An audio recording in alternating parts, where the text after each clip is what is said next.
ಆಚಿಮನೆ ಸುಬ್ಬಮ್ಮನವರ ಏಕಾದಶಿ ಉಪವಾಸ. ಎಲ್ಲೋ ಸ್ವಲ್ಪ ತಿಂತಾರಂತೆ ಅವಲಕ್ಕಿ ಉಪ್ಪಿಟ್ಟು ಪಾಯಸ.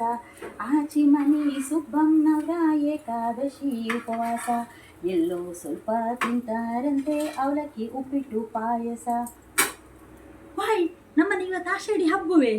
ನಿನ್ನೆ ಏಕಾದಶಿ ಉಪವಾಸ ವ್ರತ ಮುಗಿಸ್ಕೊಂಡು ಇವತ್ತು ಹಬ್ಬ ಆಚರಿಸ್ತಾ ಇತ್ತು. ಹಬ್ಬಕ್ಕೆ ಎಂತ ಸ್ಪೆಷಲ್ ಅಂದೇಳಿ ಕೇಂದ್ರಿಯಾ?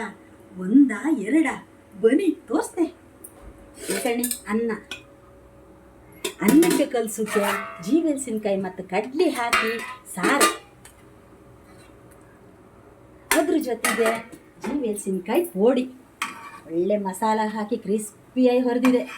ಸೂಪರ್ ಆಯ್ತು ಕಣಿ. ಹಾಗೆ ಕೆಫಿನಲ್ಲಿ ಪತ್ರಡಿ ಘಮ ಘಮ ಘಮ ಘಮ ಪರಿಮಳ. ಎಂಥ ಪರಿಮಳ ಕಣಿ. ಪರಿಮಳ ಕಂಡ್ರೆ ತಿಂಬಮ್ಮಂಗಿತ್ತು. ಮತ್ತೊಂದು ವಿಷಯ ಗೊತ್ತಿತ್ತ ನಿಮಗೆ? ನಿನ್ನೆ ಏಕಾದಶಿ ಉಪವಾಸ ಮಾಡಿದ್ರೆ ಇವತ್ತು ಒಂದೆಲೆ ಸೊಪ್ಪಿನ ಚಟ್ನಿ ತಿನ್ಕಂಬ್ರು. ಒಂದೆಲೆ ಅಂದ್ರೆ ಗೊತ್ತಾಯ್ತಾ? ಉರ್ಗನ್ ಸೊಪ್ಪೆ. ಎಲ್ಲ ಗೆದ್ದಿ ಬೈಲಾಗೆಲ್ಲ ಆಗ್ತಲ್ಲ. ಇಲ್ಕಣ ಉರ್ಗನ್ ಸೊಪ್ಪಿನ ಚಟ್ನಿ. ಹಬ್ಬ ಅಂದಮೇಲೆ ಸಿಹಿ ಮಾಡ್ದಿರ ಅತ್ತ ಒಂದೇಳಿ ಹಲಸಿನ ಹಣ್ಣಿನ ಪಾಯಸ ಮಾಡಿದೆ ಕಣಿ. ಇಲ್ಕಣಿ ಹಲಸಿನ ಹಣ್ಣಿನ ಪಾಯಸ. ತುಪ್ಪದಲ್ಲ ಗೋಡಂಬಿ ದ್ರಾಕ್ಷಿ ಎಲ್ಲ ಹೊರದು ಹಾಕಿದೆ. ತುಪ್ಪದ ಪರಿಮಳ ಘಮ ಘಮ ಘಮ ಘಮ ಪರಿಮಳ. ಇದಿಷ್ಟು ನಮ್ಮ ಆಷಾಢಿ ಹಬ್ಬದ ಸ್ಪೆಷಲ್. ನೀವು ಬತ್ರೆ ಊಟಕ್ಕೆ? ನನಗಂತೂ ಜೋರು ಹಸು ಆತ ಇತ್ತು. ಮಕ್ಕಳೆಲ್ಲ ಕಾಯ್ತಿದ್ರು.